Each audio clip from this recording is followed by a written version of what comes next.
Great is the Lord and greatly to be praised. The title of our lesson for today is David, King over all Israel, taken from 2 Samuel chapter 5, verses 1 through 10. The time is 1004 BC, places Hebron and Jerusalem. The golden text, and David went on and grew great, and the Lord God of hosts was with him. 2 Samuel 5:10. The lesson outline consists of 3 areas. Area 1, the tribes of symbol. Area 2, the king anointed. And number 3, Jerusalem claimed. The purpose of this lesson is to trust in God's love for us instead of growing impatient with him. David waited a long time to become king over Israel since being anointed by Samuel. He went through a lot of pitfalls, including several attacks on his life. Satan hates it when God works in a person's life and he actively opposes a God-called man or woman. He uses weapons such as discouragement, fear, and unbelief to try to thwart God's plan from unfolding. David remained faithful and trusted the Lord even when he was running for his life. He respected Saul as God's anointed while Saul was alive and never sought opportunity to replace him. The questions pertaining to this lesson is as follows. Number 1, did David become king over Israel immediately? Explain.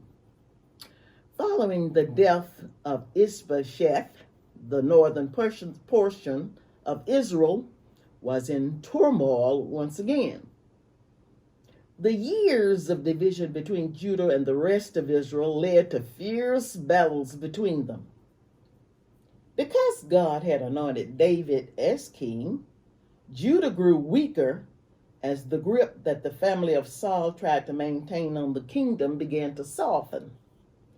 With Saul now dead, leaders from each of the 10 northern tribes approached David about being their king and uniting the nation. This move would officially mark the end of Saul's short-lived dynasty. The elders confessed to David that we are the bone and thy flesh, which recognizes that because all Israelites descended from Jacob's 12 sons, there was a familial aspect to being an Israelite. They also remembered that David was the one who led Israel in battle when Saul was king, and they finally recognized God's calling on David's life to be the leader of his people. David was not only Israel's ruler, but her shepherd as well. He was not simply to reign over God's people, but to lovingly lead and feed them. After the people came to terms with this new arrangement, David was anointed king of all Israel. His reign would last for a total of 40 years. For 7 years and a half, he reigned over only Judah. And for 33 years, he reigned over all of Israel and Judah. Question number 2. Who approached David about assuming the role of king over the entire nation?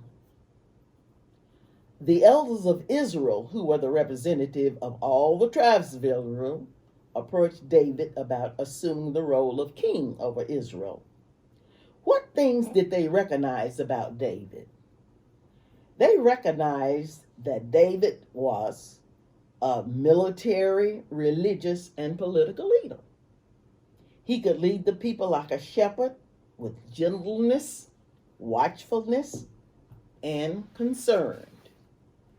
Number 4, how old was David when he began to reign? David was 30 years old. Number 5, who controlled Jerusalem at this time?